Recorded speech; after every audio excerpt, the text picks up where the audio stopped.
Exactly మనకి కెరియర్లో settle అయ్యి ఎడ్యుకేషన్ అంతా అయిపోయి కెరియర్లో సెటిల్ అయ్యి లైక్ వీఆర్ అడ్వాన్సింగ్ ప్రమోషన్స్ అవన్నీ time that is our also clashing with our reproductive. అప్పుడే మనం యాక్టివ్గా రిప్రొడక్షన్లో ఉండాలి యాక్చువల్గా చూసుకుంటే.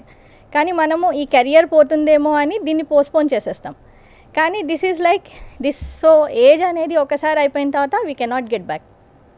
Even Michael Jackson also tried to live for eternity అనమాట.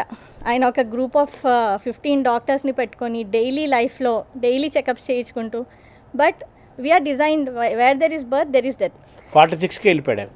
రైట్. సో అంతా ట్రై చేసిన అంటే ఆయన దగ్గర అన్ని సౌకర్యాలు ఉన్నాయి. He can afford whatever he wants. Daily heart attack రాకముందే హార్ట్ టెస్ట్ కూడా చేసేస్తారు, కిడ్నీ డిసీజ్ రాకముందే కిడ్నీ టెస్ట్ కూడా చేస్తారు.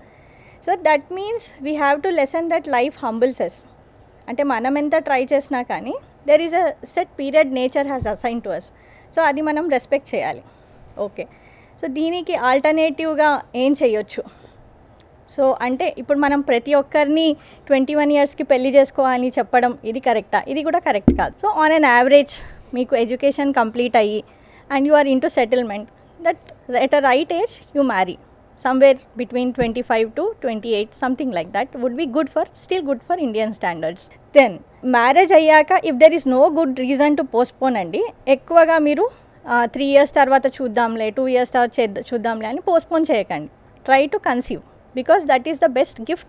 That is where you can trap the gift of the nature. You can enjoy the fruits.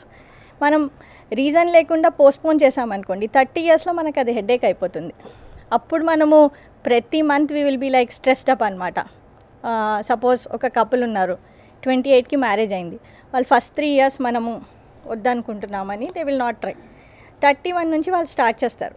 దాని తర్వాత వాళ్ళకి ప్రతి మంత్ అనేది చాలా stressful period. It will not be a natural event. వాళ్ళకు ఒక IAS ఎగ్జామ్ రాసినట్టు ఫీల్ అవుతారు వాళ్ళు, ఓ రాలేదా ఈ month. So they will be very very stressed అనమాట. రైట్. సో ఒకటేంటంటే మనకు ఎగ్స్ అయిపోతూ ఉంటాయి ఏజ్ పెరిగే కొద్దీ. ఇంకోటి ఏంటంటే ఈచ్ సైకిల్ మనం చాలా స్ట్రెస్తో పర్ఫామ్ చేస్తాం. So it is not something which should be done like that.